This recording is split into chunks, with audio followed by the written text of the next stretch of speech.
Hi, and welcome back. Today I'm going to show you a variation of the card I posted yesterday.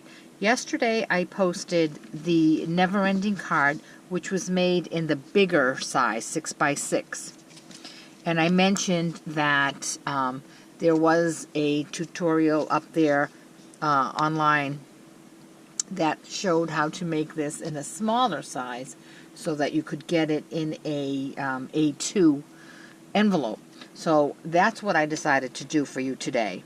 And as you can see, here it is. It's 4 1/4 by 5 1/2. And again, I got my instructions from Tammy White's blog, stampwithtammy.com.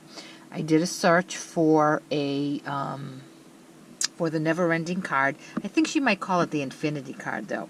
And I printed out her directions, and I was able to put this together. Yesterday's card, because the dimensions were 3 by 6, everything went very easily. The numbers were easy to deal with. You had 3, 6, and 1 1/2. Because you have 4 1/4 by 5 1/2, when you do your scoring, you're dealing with eighths and sixteenths, so it gets a little trickier. But I decided to give it a whirl today. I had made the card. I had a blank one yesterday, and today I decided to decorate it. So let me show you how I did that. And again, this is the card. It opens 1, opens 2, opens 3, and then back to 1. Okay, so let me get started. You need half a sheet of paper. So your cardstock is 8 1/2 by 11. So I cut it in half. So I have 8 1/2 by 5 1/2. Then I cut the 8 1/2 in half. So now I have 2 pieces of paper, 4 1/4 by 5 1/2.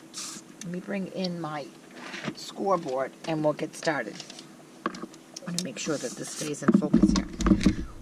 Take the first piece of paper with the 5 1/2 along the top and come in and score at 1 3/8. On the Stampin' Up! Paper trimmer, it's broken down into sixteenths and eighths, which is marvelous. It took me a while. I'm not a big fractions person, but I know that these medium-sized lines are the eighths. So there's 1, there's 1 1/8, 1 2/8, 1 3/8. And I'm going to score. And I'm going to turn the paper over, and I'm going to do the same thing. Again, with the long side along the top, I'm going to score at 1 3/8. 1, 2, 3. Okay? And I'm going to put that aside. So that's how that looks. There's the 5 1/2, the 4 1/4, and the 2 score lines at 1 3/8. Then I'm going to take the second piece of paper, 4 1/2 by 4 1/4, by 5 1/2. And with the shorter part along the top, I'm going to score this at 1 1/16, which is the very first little line on the Stampin' Up! Scoreboard. Okay? And I'm going to turn it over, and again with the 4 1/4 inch side on the top, I'm going to come over and score it at 1 1/16. Okay? Now we're going to cut the piece that we have, 5 1/2 by 4 1/4, with the score lines on the side. We're going to turn that over. So now our score lines are going horizontally, and we're going to cut that at 2 1/8, which is exactly in half. Okay, so now we have 2 pieces of paper, 2 1/8 by 5 1/2, with score marks in at 1 3/8 from the top and on the bottom.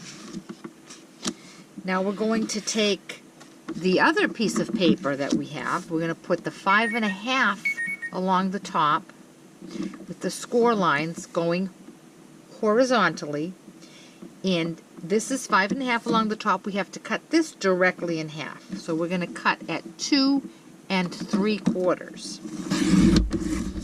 And we have 2 identical pieces of paper. 2 3/4 by 4 1/4 with our score lines coming in at 1 1/16. All right, so now we're ready to put our card together. First thing we're going to do is, with the card, 4 1/2 along the top and the 5 1/4, 4 1/4 along the top and the 5 1/2 along the bottom. Same thing we did yesterday. We're going to put them together and we're going to run some adhesive in the outer corners. Should have. Right? There we go. Now we're going to take our other piece and we're going to put it horizontally so that the 4 1/4 is along the top, and we're going to line that up there and square it up and press. Now we're going to take our other piece, and same as yesterday, we're not going to line it up with the bottom corners in case our measurements were off. We're going to butt it up against the bottom of this one and press. Now we're going to lift it up and see. I can see that my measurements must have been off just a tiny bit because I have this little overlap here. So I'm going to take my scissors and I'm just going to trim that up. I apologize, my phone is ringing. Okay, and there we have it. Now the same as we did yesterday, we want to fold only on our score lines. So here's the score line here. I'm going to turn it over, flip this tab over, and score. Same with this side. Flip this tab over and score.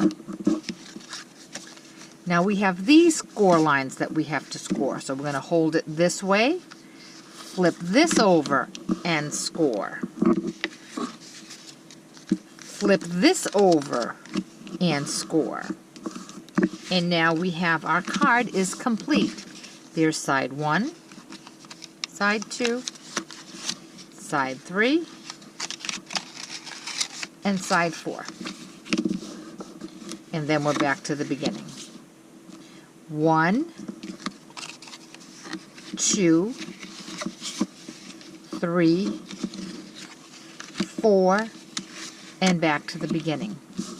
It is a little trickier, like I said, because you're not working with whole numbers. The one we did yesterday was 3 by 6, so there were very little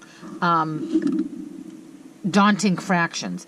The only fraction we had was 1 1/2 for our score lines, and because we were working on a square, each one of the pieces of paper had the exact same size score line.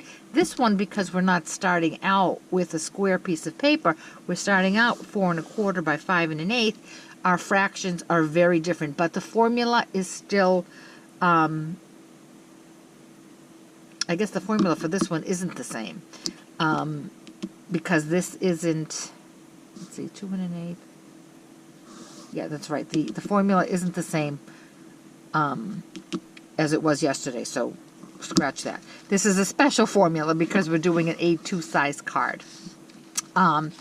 So that's how that works. Now let me show you the one that I decorated. I found it a little tricky to decorate because, as you can see, when you open up, you get tiny little spaces here, and it was hard trying to find stamps that would fit. I decided to make this for a thank you card for a gardener, so I used I think it's called Gifts from the Garden, or hold on one second, let me see what it's called. Gifts from the Garden, that's right. This thanks comes from a retired thank you set called Another Thank You, and the bees come from the Touches of Texture, but everything else comes from the Gifts from the Garden. So this is side 1, this is 2, This is 3. And this is 4. One more time. This is 1. The bees in the can and the sentiment. This is 2. The gloves and the boots. This is 3 with 4 pots. And this is 4 with 4 little trowels. 1 pot, 1 set with 2 pots, and this one is blank where I will sign it. And I flip it back over. While this one was a little tricky to make and it was a little trying because of the size, figuring out the dimensions and the fractions, excuse me, I do like the small one because it does fit into an A2 envelope. But ease-wise, I will say that I did enjoy making the larger one because it was just so much easier to do. But it's a great card. I think it's a wow card, and anyone who receives it will love it if they can figure out how to open it and keep going round and round with it. So I hope that you'll give both of them a try and see which one you like better. If you have any questions at all, please feel free to contact me through my blog, which is the link is listed in the description below. Thanks so much. Bye-bye.